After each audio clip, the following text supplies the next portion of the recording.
Rescue the bird, and now papainumin ko siya ng tubig. Ayun, kawawa si birdie, oh. Papainumin ko siya ngayon ng tubig, kawawa naman.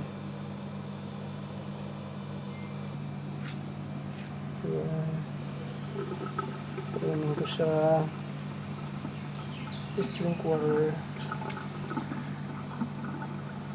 Drink water. Drink water.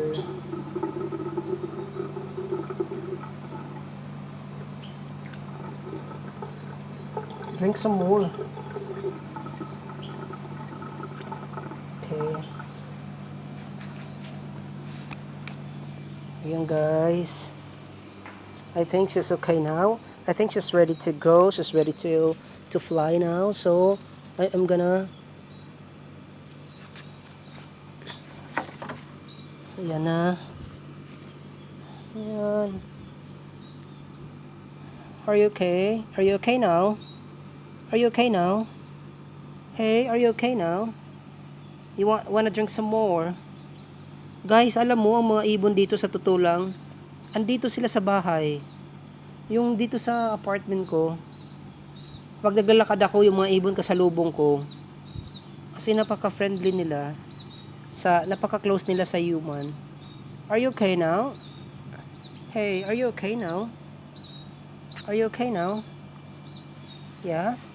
Are you okay now? Okay, goodbye. Yeah, I wanna say goodbye. Bye. Bye-bye. You wanna say goodbye? You wanna say goodbye?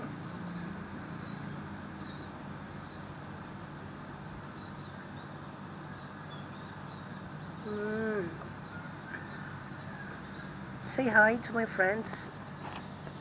Say hi to my friends. Say hi.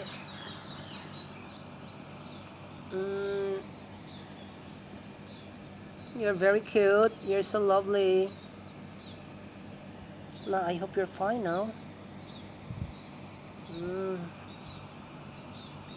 You know, sometimes it's just hard to rescue an animal, especially a bird. Maybe they bring some, you know, some birds, some animals bring a disease. So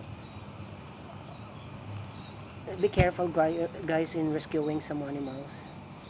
But I think she's so lovely, so adorable. Okay. Kasi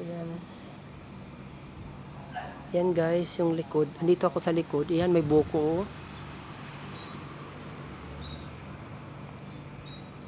Okay, goodbye. Say goodbye. Bye-bye.